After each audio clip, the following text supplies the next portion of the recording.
8:30 on a Sunday morning. Jazz musicians just discovered that there are two 8:30s in one day. I just stayed up all night long so I could make this. My guest is Giacomo Gates. Thank you for for participating with us. And you said about your gig in Utica last night that it was full and nobody threw anything. That's right, that's what makes it successful. No tomatoes, it's a winner. So, because of the hour, I'll start with a really easy question. This is fill in the blank. Life as a jazz artist is? An adventure. And interesting. But I wouldn't have it any other way. Mm-hmm. I did a lot of other things before I did this. I started to do this on a professional level at 39 years old, Mm-hmm. which was about 3 or 4 years ago. Yeah, okay. And yeah, it's an interesting ride. The whole thing that got me into this, along with the music, because you know, I'm not old enough to have been there when it was really happening. I might have been, you know, I might have been on the planet in the 1950s, but I wasn't making any clubs. But I was a fan of this music. I still am a fan of the music. I got lucky and took some guitar lessons as a very young kid, and my instructors were jazz aficionados, jazz players. So my father played classical music around the house. He also played violin, not as a professional musician, but he played violin. He played pretty good. So I was exposed to classical music, but he also played big bands. He played Basie and Cab Calloway and Ellington and Fletcher Henderson. So I got to hear it. And at a very young age, I got turned on to Dave Brubeck, about 1950, I don't know, 7, 8, maybe. Early Brubeck then. Yeah, early Brubeck. I was probably 10. And I listened to Brubeck, and I was taking guitar lessons. And I think I bought the Time, I didn't buy it, my parents bought it for me, because I wanted it, the Time Out album. And I had no idea what they were doing, time-wise. That was brand new to me. And then the next album I got a hold of was Thelonious Monk. So he played in 4, but then that was a whole nother thing too. So that's kind of where it started, and I'm just, you know, I got hip to Dexter Gordon and Charlie Parker and Lambert Hendrickson Ross and Joe Williams and on and on and on. Did you have any peers who shared that interest? No. Yeah, because the pop of the day, you know, was rock and roll. Yeah, rhythm and blues. Yeah. Which I mean, I like Marvin Gaye and the Four Tops, and I still am a big fan of James Brown. And my friends were probably listening to, by the time I got into high school, it was, you know, it was rhythm and blues, but it was also the Beatles and the Rolling Stones and like that, you know. And I liked some of that music, but that's not what I dug. You know, I would be listening to, I don't know, Savoy Brown Blues Band, and then I'd be playing Dexter Gordon. They'd say, "Who's that?" Dexter Gordon. You know. You had a secret, you know. I mean, yeah. Did you? Yesterday, we've just entered the world of Pandora in this house, and we got you up on Pandora, and this tune comes on, and my wife goes, "He sounds like Joe Williams." That's not bad company. Thanks. I wondered if you've always had a mellifluous voice. Did you do the choir thing in school or any of that? No. Yeah. No. I did. I played guitar as a kid, and I sang along with what I played, but I could never play what I heard. You know, I could play the blues, but I couldn't play over Yardbird Suite. I didn't have the chops. You know, as a kid, I learned how to play songs. I didn't learn how to play the guitar. There's a difference. You know what I mean? You were I learned how to play songs, melodies and chords, Okay. but I didn't learn how to get around on the guitar like I really wanted to. But I played the guitar for maybe 8 or 9 years, so I could read, at least I could speak the musician's language. As a singer, I'm on the bandstand and I'm part of the band, as opposed to in front of the band. Boy, that really is a distinction, and I was going to ask you, as a musician who gets in, part of the way you work is to come into town and play with a group, and you may or may not have played with some of them or all of them. Mostly not. How do you get the sidemen on your side? I think part of it is the repertoire. Because when I first started to do this, you know, even learning the music, I mean, I always dug the Great American Songbook, but I sing a jazz repertoire. There's a whole lot of jazz singers out there, and they're singing. How many jazz singers does it take to sing My Funny Valentine? All of them. So, I mean, it's a great song, but I don't sing it. Chet Baker owns it as far as I'm concerned. But I sing, you know, I sing Thelonious Monk, I sing Charlie Parker, I sing some Dexter Gordon songs, I sing standards. But when I first started to go into New York City, when I moved back to Connecticut and started to go into New York City, there used to be a lot of sessions, and now there aren't. But as a singer, you know, they used to have a sign-up sheet, and you'd write down your name and what you play. Well, there weren't that, and I don't think there are that many male singers. So I ain't pretty, I know that.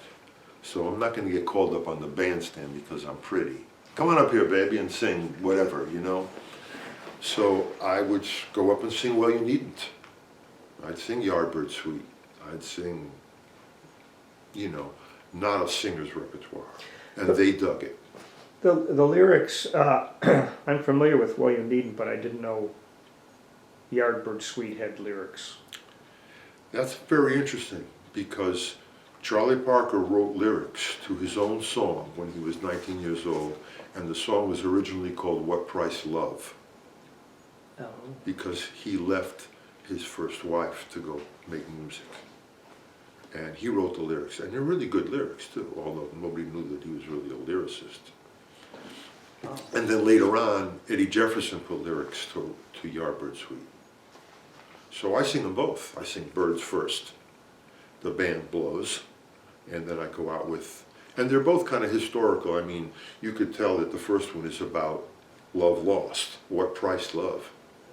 And Eddie Jefferson's is about what is the musical topic of the day, bebop, so the critics say.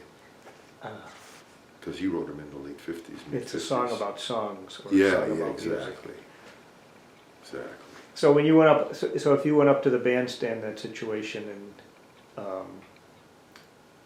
you wanted to do a standard, do you feel compelled to do it in the original key, or do you have your keys together and? Well, I'm lucky. A lot of the songs that I sing in the standard key, which certainly makes them happy. Yeah. Now, I mean, you play, you know, a good musician can play in any key, but they're comfortable in the keys that the songs are in. I mean, if I could sing, you know, it does make a difference. I mean, if I sing something in A flat and in B flat, there's a big difference for me, especially if I'm singing the solo, there's a bigger range, so I need to be in my sweet spot. But you'll make a musician happy if you can call Well You Needn't in F as opposed to E flat, because he's not used to playing it in E flat. So I want them to be able to not think and just play and have a good time, so we can all have a good time, as opposed to being busy reading. Or, you know, can we do Lush Life in D? D? What, is that too fast? I'm going to remember that one. That was a good one. I have to, as an aside, Rick Montalbano told me a singer, this is a joke, but it really happened. Go ahead. The girl wanted to sing a tune and he tried the key and she said, "That's too high, can you do it in minor?" But it begs the question, what makes a singer a musician? Now, and why does that question even exist? Why do some instrumentalists not think of singers as musicians? What causes that? Well, I think that there's probably, I mean, there are a lot of singers who are musicians, but there is a whole lot of singers who aren't. And what I mean by that is, I mean, I learned how to play the piano when I started to sing seriously. But I would never do a gig on the piano because I don't play that well. Mm-hmm. But I can sit down and play the changes. I can hear the notes that are in the changes. You know, I know what the bridge is as opposed to the middle. I'm going to come in at the middle, or I'm going to come in anywhere. I mean, I know the language. I mean, that's, you know, we can't, if I could only, I don't speak French, but if I only spoke French and you spoke English, we'd have a hell of a time communicating. So I want to speak their language, and it makes them comfortable, it makes me comfortable. You know, it's more than the language. I believe there's a certain protocol up there on the bandstand. I mean, I see things that are like completely out of whack sometimes that I see people do, that they shouldn't do, because it's not protocol. Can you give me an example? I mean, maybe I'm wrong, but I mean, it's, you know, and I don't want to be corny, but the bandstand is, you know, kind of a special place. So if there's a trio up on the bandstand, or a riser, or even the floor, it doesn't even have to be a bandstand. You're not supposed to go up there and talk to them and hang out if you don't belong there. You know, there's a certain thing, there's a je ne sais quoi that's supposed to happen. And a lot of people don't know about that. And maybe because today it's a different world. Everything is okay. Yeah, sure, come on up. You know. But there's a certain kind of a respect to have for each other and the music, I think. Do you, as a singer, you're usually the featured performer. Is that a fair statement? Yeah. So, do you feel that you have the license to ask a person to play differently? It depends. If I hire musicians for a date, then I'm hiring them to play what they play. I'm hiring them to play them. If I'm working with a trio and I don't know the trio, or even if I do, if I want less from somebody, if I want more space, I don't have a problem in asking them for more space. And that's what I'll do. I'll ask them, could you give me more space? And that's the word you would use? Yeah. Okay. But I'm not going to tell anybody how to play. I might ask for someone to play softer, but I'll never say, hey man, could you play more like, you know, Freddie Green? Okay. You know, I don't think that's right. Could you play more like, you know, Ben Riley? Well, why don't you call Ben Riley if you wanted that? You know, I mean, I had the good fortune to record with Ben Riley. No kidding. Wow. And there were several Monk tunes on the record. The record company cat, Mark Edelman from Sharpline Records, he put together the band. It was David Hazeltine on piano, Peter Washington, Jim Rotundi on trumpet, and Ben Riley. I show up and I see Ben Riley and I'm like, wow. So we're doing Epistrophe with my lyrics, Ask Me Now, Speedball, a couple of tunes like that. And Ben Riley's looking at the list of songs and he says to me, you a tenor player? I said, no, I'm a singer. Can I use French on this? Of course. He said to me, a singer? You gonna sing this shit? I said, yes, sir. He said, my man. So that, I mean, there you go. I mean, Ben Riley, I got all the respect in the world for Ben Riley. But he was happy that I was singing Speedball and Night in Tunisia, because I'm singing a real, what I like to think of as a real jazz repertoire. Yeah. It's a good story, and it's very interesting that you showed up for this date and you didn't know he was on it, right? No. And he didn't know who was the soloist on this date either. The way that thing works is, I think, is very interesting. It's always sort of been that way in jazz. You just are prepared. Yeah. Or don't be in the business. I Yeah, guess. yeah. And there's a certain kind of a coming together. I mean, hopefully, it's a supportive thing. Everybody's supporting each other. Mm-hmm. Especially from that era, to me, musicians used to play to make each other sound good, as opposed to, okay, it's my turn to shine. You know, when somebody was soloing, I mean, they would count to make them sound better. I mean, they would, you know, whoever was playing drums would make it happen. You know, kick the singer, kick the tenor player, whatever, you know. I had somebody tell me one time, I was doing a gig, and the guitar player didn't know the bass player and the drummer. And when they arrived in their cars, the bass player and the drummer were riding together. And the guitar player said to me, nice, I'd like to see them pull up together. Because they're going to play together if they hang together. Mm-hmm. At least one likes to think so. Yeah. And it usually does happen that way. You ever have any train wrecks on gigs? Yeah. Oh, big ones, man. The one that I can think of offhand that comes to me, it's funny, and it was a real learning experience for me. I got put with a quartet, piano, bass, drums, and an alto player, to do a festival,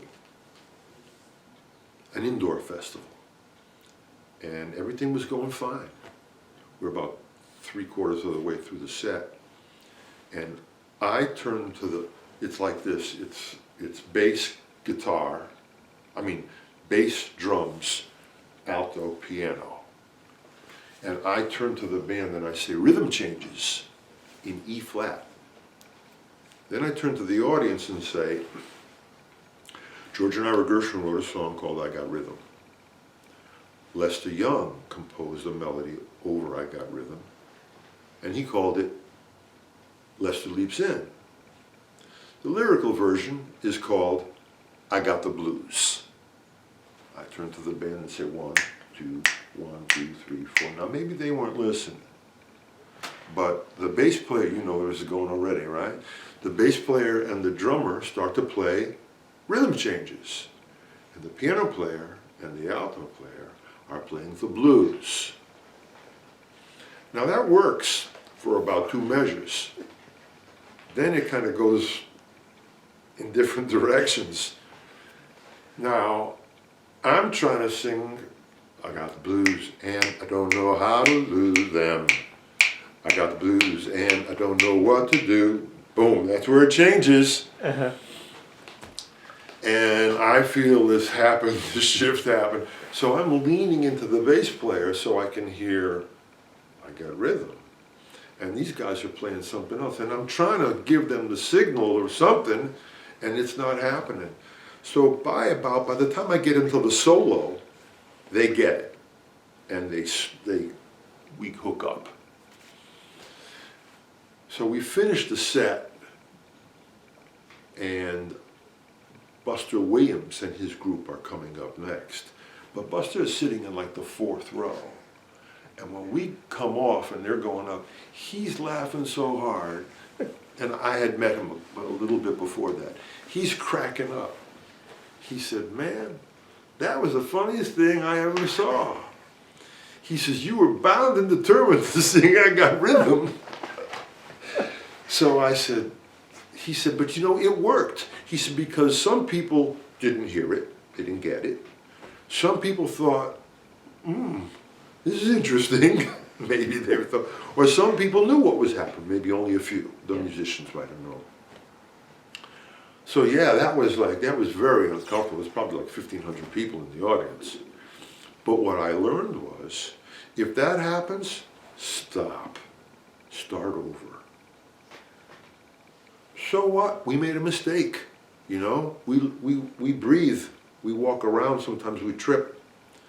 Lord Buckley said, to err is human, and to forgive is a gasser.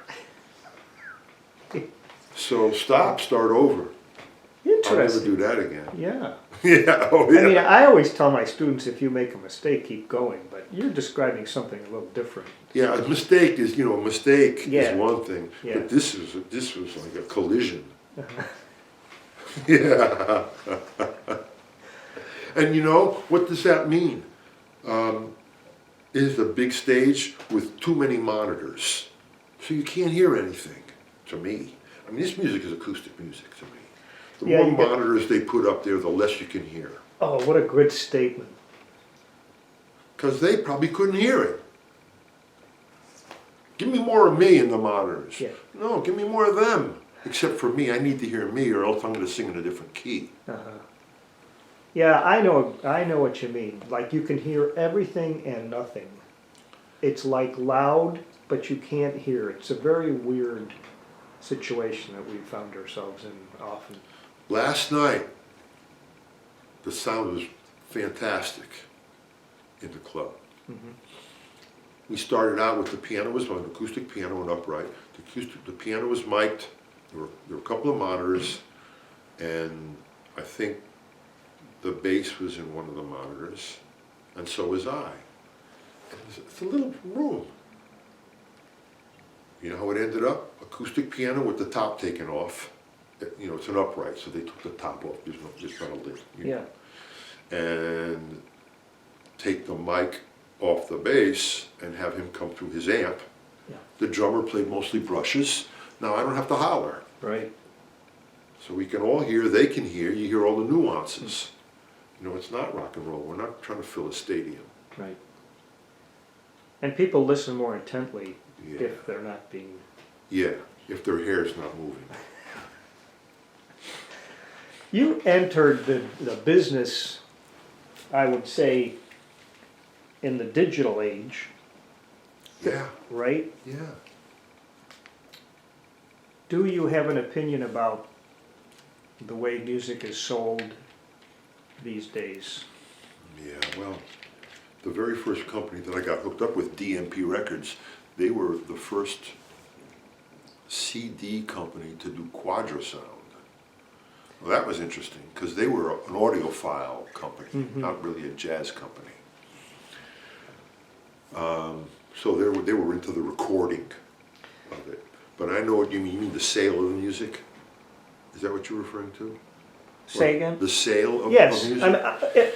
It occurs to me because you're on Pandora and everybody's on Something. And do you feel that you ever get any compensation for the fact that anybody can access your music at any time now?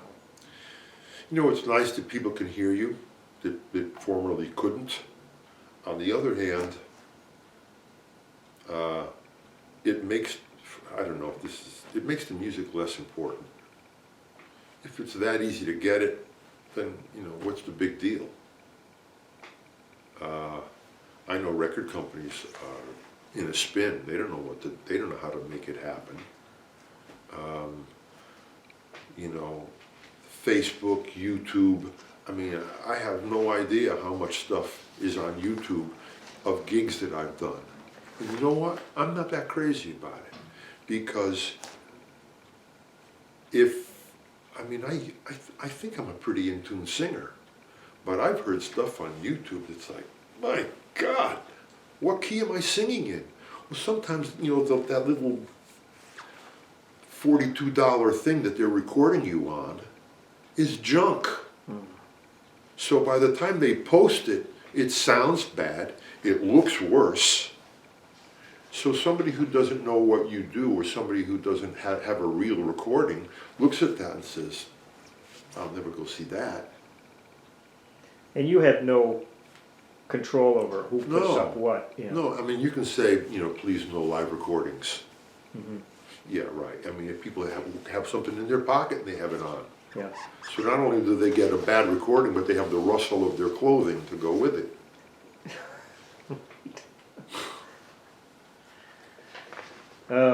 Times change. Yeah. I was looking at some of the things people have said about you. This is from your website, and it's nice. You got a nice quote from Dave Brubeck. Yeah. You got someone from Topeka Journal said you were the Dennis Hopper of vocal jazz. Yeah, that's pretty wild, huh? But he called you a musician. He says he's not just a jazz singer, he's a musician, so that's nice. That's nice. I appreciate that.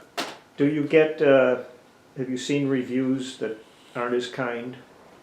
I've seen a couple. Yeah. One of the very first travel gigs that I ever did, I was brand new. I did a festival in Clearwater, Florida. And I was a feature. I was a quick feature in the band. And it was probably like a quartet, rhythm section with a saxophone and a vibraphone. And I was part of it. And I was referred to as something like a poor man's Eddie Jefferson or something like that. Mm. But you know what? I mean, there are a lot of artists that I have heard say, well, I pay no attention to the reviews. It's hard to do. I mean, you take things personally. You can't help it. I mean, we breathe. So it's nice to read something that's nice. And it's not to read something that's not. On the other hand, and sometimes someone will say something really nice about someone, and then they say something nice about someone else that's like, I think they're not happening. So what is the valid quotient here? Mm-hmm. Do you like everybody? Because if you like everybody, then you're just being kind, or you're just doing a job. It's my job to review, and I don't want to say anything bad. Right. Well, then that kind of levels everything out. So, I mean, it's personal. If you like what I do, solid. If you don't, but then there's the thing about, like critics who review plays. What did I just see? I saw something. I just saw the film Birdman. Was it Birdman? Yeah, it was Birdman. I don't know. It was something, a movie that I saw, and the person who is in the play is, it was Birdman. The person who's in the play approaches a theater critic before the thing takes place. Mm-hmm. And the critic says to the star, he says, listen, I'm going to bury this thing. So you haven't even seen it yet. I don't like you, and I don't like your play. I haven't seen it, and I'm going to close you down in a week. Wow. Well, they get a lot of power. So if they want to, they can turn a lot of people off to you, mm-hmm. or they can turn a lot of people on to you. So, it's kind of weird to be, I'm gassed what people have written about me. Mm-hmm. But it's kind of weird, somebody's got a lot of juice to be able to put the thumb on you if they want to. Part of the business. Yeah, it's part of the business. Yeah. I mean, if you're going to expose yourself to be out there, then you got to go along with that. It's going to happen. Not everybody likes what everybody does. Right. Okay, name this tune. You ready? Mm. Da, da, da, da, da, da, da, da. The more I feel my love increase, centerpiece. Okay, so here's what you did with. Oh yeah. We built a house and garden somewhere along a country road for east. A little cottage on the outskirts where we can really find. I like that. I got in front. You got in front. And not many people, singers get behind. Not many get in front, but I just kind of heard it that way. Yeah. And if I work with a rhythm section who I've never worked with and I tell them I'm going to do that, maybe I'll open with that, I'll tell them, listen, I know where I am. You know, you cats just play the map, I know where I am. Because lots of times they'll adjust, uh-oh, he doesn't know where he is. Singer, that's a singer thing. Oh, the singer's lost, let's adjust. Well, they should. But they should tell the singer, say, listen, we had to adjust to you, baby, because you were out of whack. Oh, really? Because some don't know that. But the piano player will never tell the singer because the singer might get an attitude. So I let them know, I know where I am. You don't have to adjust. We'll meet back up again, and then I'm going to let you go, and then I'll catch you again. And they go, solid. In fact, I had the wonderful opportunity to sing a few times with John Hendricks, Aria Hendricks, and Kevin Burke when it was Lambert Hendricks, John Hendricks and Company. Right. And they said, come on up here, man. And they were going to do Centerpiece. And I got, like, instead of singing in the harmony, because they're great with their harmonies, I let them sing in their harmony, and I was kind of like around it somewhere. And John looked at me and grinned, and that made me feel like, Yeah. all right, I'm in now. Yeah. You know? Get a grin from John Hendricks. Yeah. Nice. How do you teach people to do that? To mess with the time? Yeah. I think metronomes are really important. Most singers hate them. Most musicians don't like them because they got that ugly click, click. But that's, you know, I tell them, you know, I explained to them, I said, you know, a long time ago, metronomes were these big, clumsy things that you'd wind up. Then they made them so you could plug them in the wall. Now they make them really small. So buy the smallest one you can, put fresh batteries in it, and swallow it. That way you'll always have good time. Because time is what makes it happen. I mean, I don't want to hear somebody out of tune, but I'd rather hear them out of tune than out of time. Because if you're in time, at least there's a groove. Yeah. I mean, I don't want to hear out of tune either, but you know, time to me is, if I've been really fortunate in being around some musicians that I was buying their LPs when I was a kid. Eddie Burt said to me, you know why we swing? Because we used to play for dancers. And we know how to swing. Because if they're not dancing, then we're not swinging. And if they're dancing and they're swinging, they make the band swing even more. So I also got lucky to play for dancers for a while. I used to play, you know, Lindy dances. I mean, it was retro. You know, it was like when people started to dance again. Mm-hmm. The dance societies. Right. And I would get a call to play with a band, to sing a few numbers, because people were going to dance. And man, the band would be swinging. So, you know, a lot of people don't have the opportunity to play for dancers. They don't, you know, that was a whole other thing. We don't want to play for people who dance. We just want people to listen. Mm-hmm. I want people to want to dance. That means we're swinging. Yeah, even if they can't. Even if there's no room, they can feel like they can groove at least. Yeah. Huh. That's what this music's supposed to be. It's supposed to be a toe tapper. Even if it's slow. It's supposed to make you feel some kind of pulse, some kind of momentum. All right, I'm going to try another.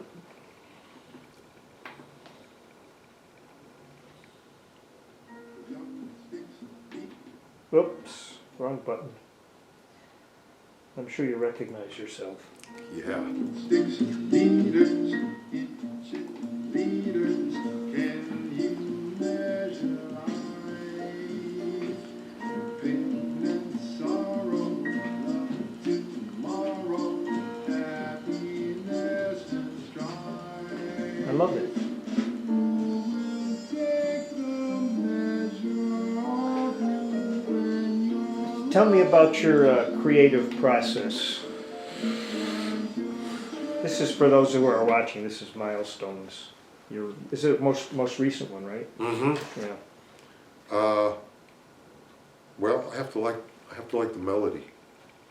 I have to like the melody, because I mean, those are my lyrics to Yeah. Milestones, and I have to like the melody, because it's got to be lyrical, it's got to be singable, it's got to be hummable. So if I like the melody enough and I listen to it enough, and then I go by the title, I refer to the title. What's this about? Well, it's about milestones. What are milestones? Yardsticks, meters, inches, measurement. Can you measure life? And it just, you live with it for a while. The melody, you just keep the melody, I keep listening to it, I keep humming it. And after a while, you start to hear words. Either that or I'm losing my mind. But, you just start to hear a theme in there, and then you start to, the encapsulation is, it takes me a half an hour to write lyrics to a song, but I listen to it for 3 months. So I listen to it and listen to it, and it starts to speak. And I start to get a gist of what it means for me. That song has a thing that I wonder, the A section's got very up, up, up, and then the bridge is much more flowing. Right. Did that direct your choice of words? I think it had something to do with it. Mm-hmm. Yeah, I think so. Plus Miles was very lyrical. Yeah. Left space to breathe, left space to think, or not think, to just feel it. Do you think it's, I don't know if easier is the right word, but to scat sing or to improvise over the modal changes that last 16 bars, as opposed to trying to scat sing over like bop changes that are moving quicker? Is there a difference for you? Yeah.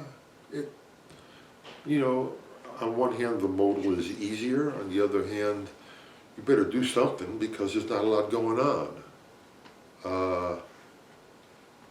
Can I do my bad Chet Baker impersonation about improvisation?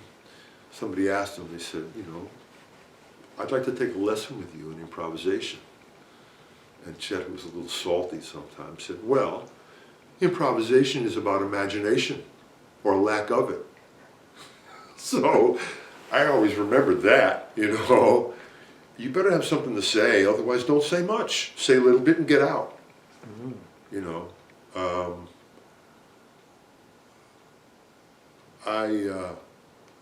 A long time ago, I went to a jam session at a club in Seaford, Long Island, called Sonny's Place. It was, it was a club that was there for many years, and many great players and singers stopped in there to play for Sonny. I'm sorry. That's right. And I called up to get a date there, and Sonny said to me, well, come in on a Wednesday night. We have a jam session. If we like what you do, I'll give you a date. So I show up, and it's a rhythm section and a tenor player. But the tenor player is Billy Mitchell of the Count Basie Band. And this was probably in the mid or early 90s. Another guy who was not that fond of singers because he wanted to hear somebody who had something to say, or maybe even instrumentalists who had something to say. So I remember sitting down, and the band plays the first set, and then they take a break, and then they open it up. And there's like 4 alto players and 3 tenor players lined up. And Billy Mitchell says on the microphone, I won't use his expletives, but he said, well, I see we got a lot of horn players here tonight, so when you come up here, don't play more than 2 choruses. Charlie Parker was a bad Mickey Ficky, and he never played more than 4. So right away, horn players are putting their horns away now, So I'm thinking, wow, this is going to be, this is the real deal here. He's not giving nobody no slack.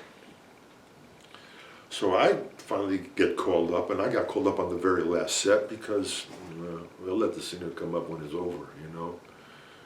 He said, well, what do you got? I said, well, can we do In Walked Bud? He said, yeah. So I turned to the piano player, I said, is F minor all right, which is a standard key? And Billy says to me, never mind what key it's in, just sing it. The bebop test. So I sing the song. And I scat a chorus, and they play, and we take it out.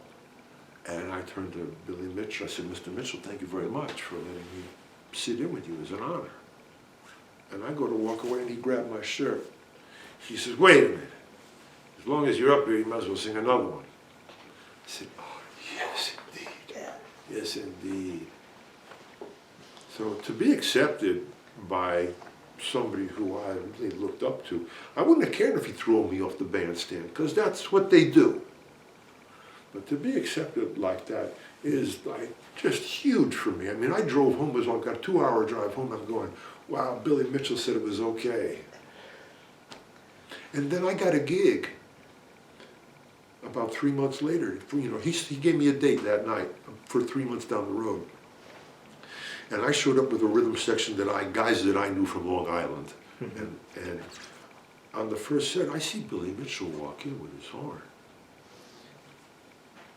And on the break, he said to me, hey man, from the song that you sang, because the second song I sang, I don't know what it was, but I think it was something like Confirmation or something like that. He said to me, from the songs that you sang when you sit in, I figured you'd have to bring a pretty good rhythm section. Do you mind if I sit in? And I said, do I mind if you sit in? I said, Mr. Mitchell, you put a chair on the bandstand, you stay as long as you like. And he just smiled. Oh, man. That's right, baby. Billy Mitchell sitting in, come on. So that to me is worth that's worth a lot. Yeah. You know, I mean, you know, I never had big representation or any of that other stuff. That made it happen. Lou Donaldson saying, yeah, man, come on up. You know, hey, a friend of mine, come on up here and sing a tune, Gates. Gates. You know? Gates. Yeah. So, you know, Yeah, you can't buy that. That's a great feeling to be accepted into that fraternity, you know. Of the hardcore guys who Yeah. don't cut nobody no baloney. Yeah, right. You know, it made me feel like it was all right.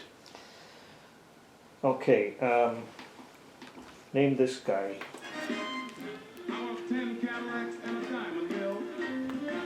Oh, Mr. Williams, Big Joe Williams. We had a great relationship with him, actually. He helped us get this project started. He had a relationship with Hamilton College, and he got an honorary degree there, so I got to be in his presence on occasion. Those guys had an aura, Yeah. some of them, Yeah. and I don't know where it came from, but Yeah. There's a glow. I don't know where it comes from either, but I shouldn't have recognized that on some people. You know, he was one of the first people that I heard with big bands, because my father played Count Basie. So I heard Joe Williams with Count Basie, and he's got a very distinctive sound. You know, maybe I read this somewhere, but he was like the first gentleman blues singer. You know, articulate. His notes were right on. He wasn't, you know, he didn't, I mean, I don't know what Mr. Williams did, but he never sounded like he was drunk. You know, a lot of blues singers, but he was articulate and enunciation was right on, and, you know, but he sang some show enough blues. You know? yeah. Okay, I got one more for you here. This has always mystified me. LHR. Say that? LHR, Lambert, Hendricks, and Ross. Oh, yeah, okay.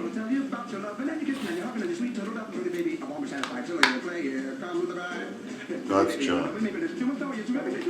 Is that live recording in San Francisco or something like that? That's the Just him? LP. Yeah. Okay. I just don't know how does a person articulate that fast? It's muscle memory. You do it. You just do it so many times that it's muscle memory. I mean, when I watch somebody like you play the piano, I said, "Wow, man! I mean, I can play anything as long as it's rubato." You know. But when I see people play, I say, "Well, how do they do that?" Well, they practice. And here's one that I came up with.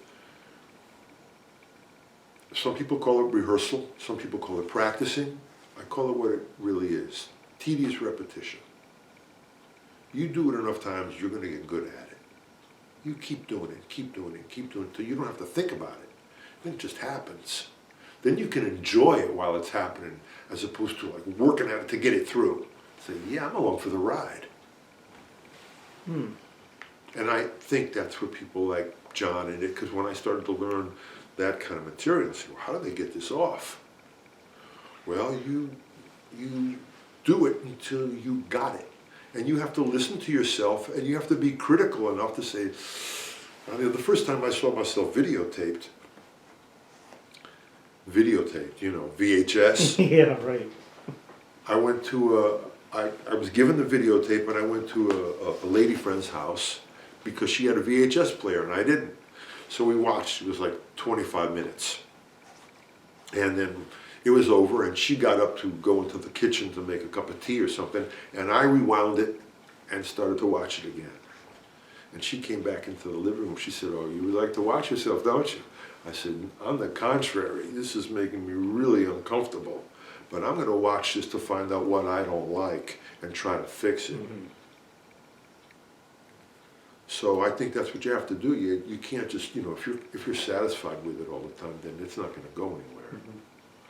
But I think that that rapid fire, I think you have to be inclined to want to do that, and have maybe the possibility of getting it off, but you have to work at it. It just doesn't happen. You just don't do it. I mean, John Hendricks is amazing. He's amazing.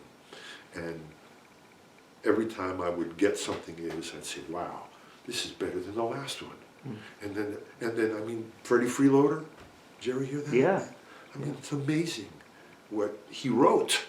And then he sings John Coltrane solo. I mean, who could sing John Coltrane solo? John Hendricks. Speaking of that, are you a fan of the Coltrane type music and that era where people played on and on and on?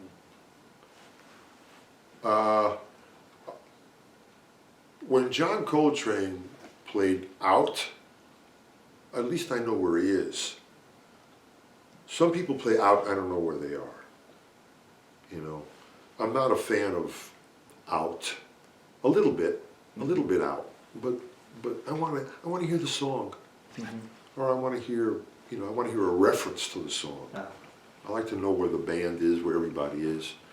You know, for those who haven't heard it, when Coltrane said to Miles, or Miles said to Coltrane, "Listen, man, you got to stop playing those 45-minute solos.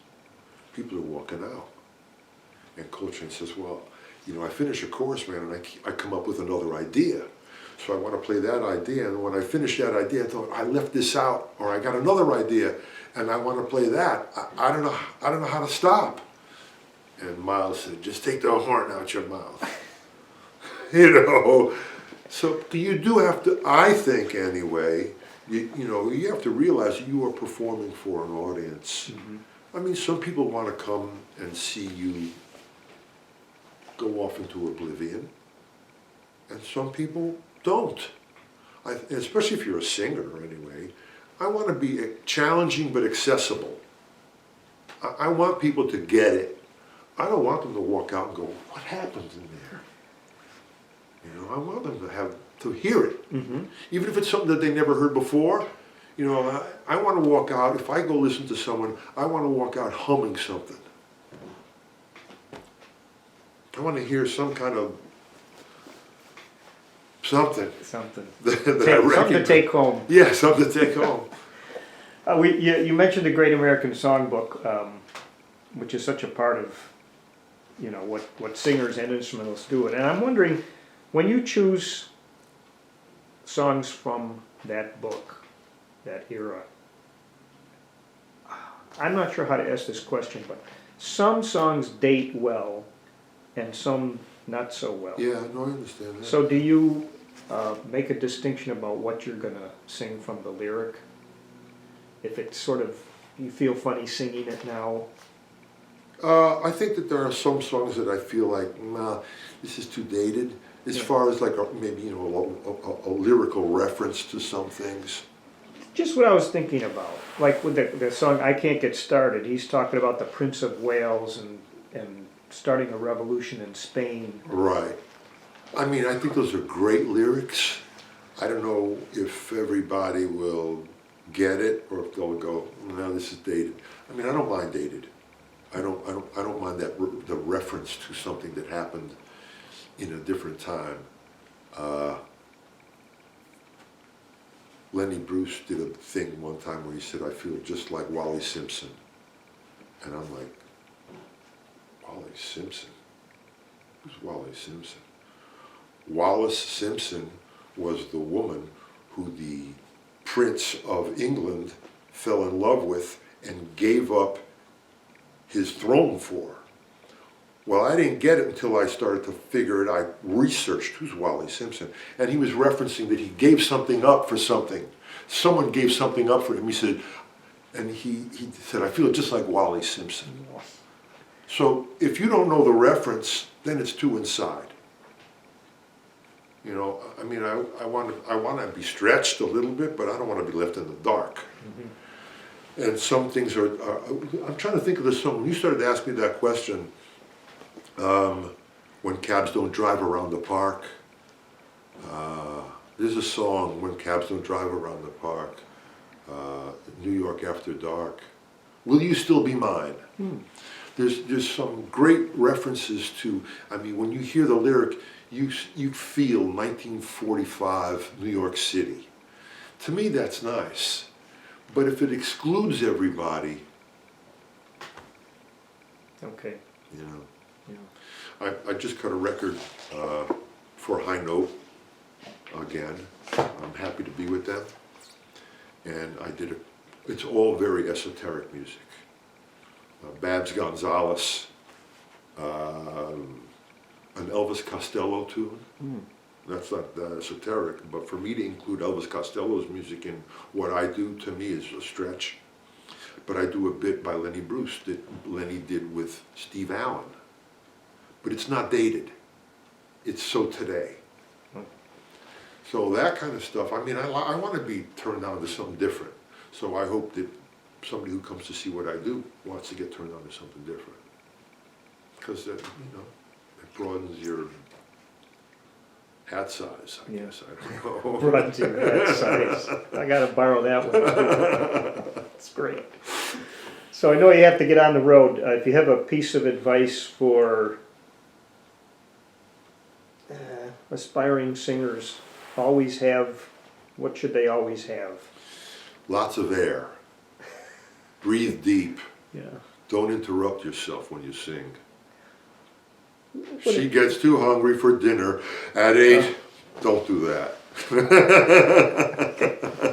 Listen to Frank. Nobody breathes better than that. You know. I mean, I'm a big fan of Dean Martin. No kidding. You want to learn how to sing as far as like being relaxed and not take yourself too serious? Watch Dean Martin. He's having a great time. He sings in tune. He sings in time. He's not drunk. You know. I mean, I like a lot of singers. Anita O'Day. I mean, you know, I listen to a lot of female singers. Anita O'Day is fantastic. Carmen. You know, everybody knows Carmen, Sarah, Ella. You know, Yeah. Billy. You know, Anita O'Day. I don't sing like Chet Baker. I don't sing like Jimmy Scott, but I certainly listen to them. Uh-huh. You know. Right. So listen to all the greats. Listen to all the horn players who play songs. Yeah, you said that. I know you said that about some of my biggest influences are sax players. Yeah. You know. You know, let me reiterate another story that, I mean, these are stories that we probably know, you know. The Ben Webster story where he's doing a record of ballads.